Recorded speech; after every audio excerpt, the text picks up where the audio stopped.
So, did you guys get your accounts back? I have some friends which got 50 of their accounts back. They're very problematic individuals, what can I say? Apparently, Twitter is supposed to be dying, and Elon Musk just released some of the statistics that he was talking about with his fellow employees. And as you can see, they're recruiting now, which answers the question that a lot of blue check marks, which were concern trolls, were having to say. It's like, oh my god, how can he moderate if he fired all of the people? It's like, well, turns out you can then hire new people. And if you have people who are empire building in your company, you can replace them. So this is what's happening. New user signups at an all-time high. I guess Twitter is becoming a little bit more inclusive, much to the dismay of the blue check marks, which, by the way, they're upset, not because of the free speech. They're upset about losing their privilege.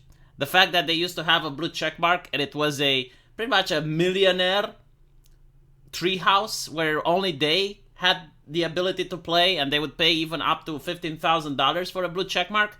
And now literally every peasant with an $8 can just go into their treehouse, and they don't like it. It's too inclusive. It's too diverse. They like diversity, inclusivity, and equity, just not in their backyard, not in their treehouse, which is why a lot of them have left. But for every blue checkmark that left, there's probably around 100 people that have joined. And with the amnesty, holy shit. User active minutes also at an all-time high. I mean, well, all the blue checkmarks have to pretend that Twitter is an airport and they need to announce their departure. So the activity is at an all-time high. Hate speech impressions are lower.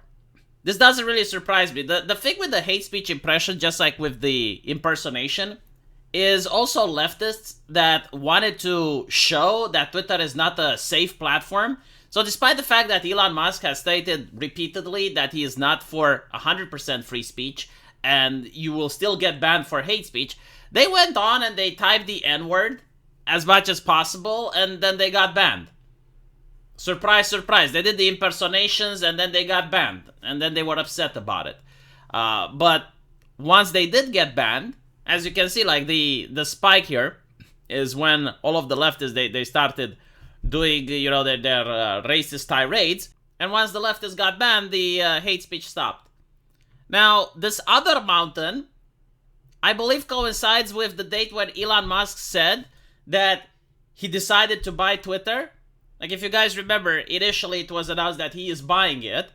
And then he said that, oh, well, there's too much spam, there's too many bots, I'm not buying it anymore. And then there was the lawsuit, and then he bought it. So I think, like, this is at the time, like, before he even managed to become CEO, like, they started doing the same stuff, and they got banned.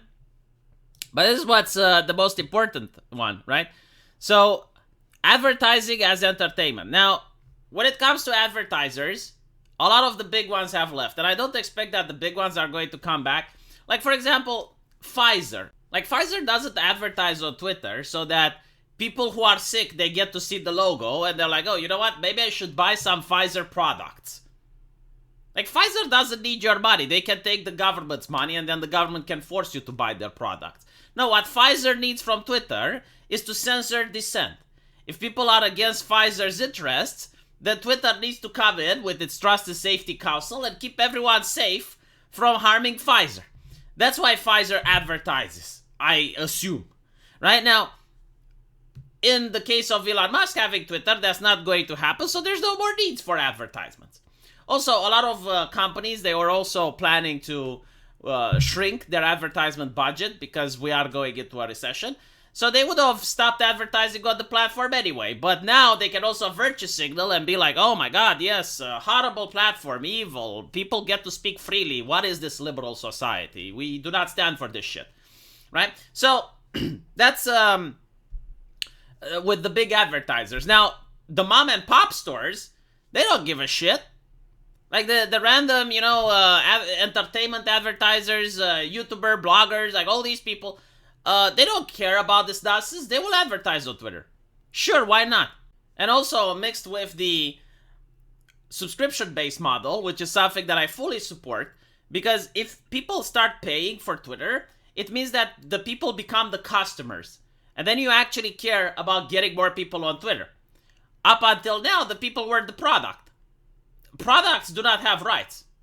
So the way they were treated is like, well, let's cater to the blue check marks. They are our customers. And this is what you notice when people were telling the blue check marks to learn to code. Immediately that was stumped. So instead, it was like the people are just like the product, and you can harvest their information and you can sell it to other parties. But now, if people can actually be encouraged to become members of Twitter Blue, oh, well, now you have to cater to them. You can't really upset them and piss them off. You have to actually care about their opinions. So this is why I actually do support this type of behavior. Apparently, Twitter is going to have video formats, so they want to compete with YouTube. I can't see how that's a bad thing.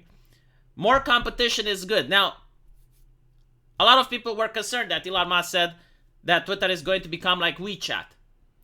The problem with WeChat isn't the app itself. The problem with WeChat, which is a Chinese app, is the Chinese Communist Party, which is monitoring it, right? But you don't have this in the United States because you do have competition for Twitter. There's Facebook, there's YouTube. And what's interesting is like once competition happens, all these companies, they stop being so arrogant. Like for example, Patreon. When Patreon thought that it's a monopoly, it was swinging its big fat cock all over the internet. And I knew artists who had like a Patreon liaison on their back, and it was telling them how much they can sell their art, what they're allowed to draw, where they're allowed to post it, because otherwise Patreon would shut down their accounts. Once Subscribestar became a thing, Patreon doesn't do anything. Like, have you noticed Patreon banning someone, complaining about hate speech or anything? It doesn't do that anymore. Because now there's competition. And this is what I'm hoping Twitter is going to do. Like, I really hope that Twitter finds a way to attract people who do video format. That would be amazing. Now, more interestingly, as you can see here, payments is empty. Elon Musk just filed a couple of days ago the documents required to make Twitter into a payment processor. I want to remind people that Elon Musk helped create PayPal. This is huge. Like, this would be amazing. And again, it's the same thing that is happening in China. People can use WeChat in order to pay to each other. So now you can have the $8 subscription. And you can also have a system where people give super chats or super thanks like they do on YouTube. But it would be on Twitter. So if you have like a famous blogger, an artist, a Japanese manga creator, like someone that you like, and you want to support them, you would give them some money. And a percentage of that would go to Twitter. So there are now ways that Elon Musk is trying to figure out to get monetization with 50% of the advertisers pulling out. And I do believe that this is a very good business strategy. Like, stop relying on advertisers because it's too vulnerable. Like, you don't want the activists to dictate what happens on your platform. You don't want the activists to have the reins of your business. You need to find ways in order to make your business sustainable without the activists interfering. Of course, encrypted DMs, like this is very important. Long-form tweets is in the making. I think that's an interesting thing. Like, one of the reasons Twitter became popular was because of the short tweets. Long-form tweets, I guess it will make the site more like Facebook. I can't really say if it's a good thing or a bad thing. But of course, the relaunch Blue Verified, and from what I understand, there's going to be like 3 types of check marks now. There's going to be like blue check mark for the people who pay $8. There's going to be a gold check mark for government officials. And there's going to be a gray check mark for corporations. And I think like the people who work for companies, like if you work for the New York Times, you're going to get a blue check mark, and under it, it's going to like write New York Times or something.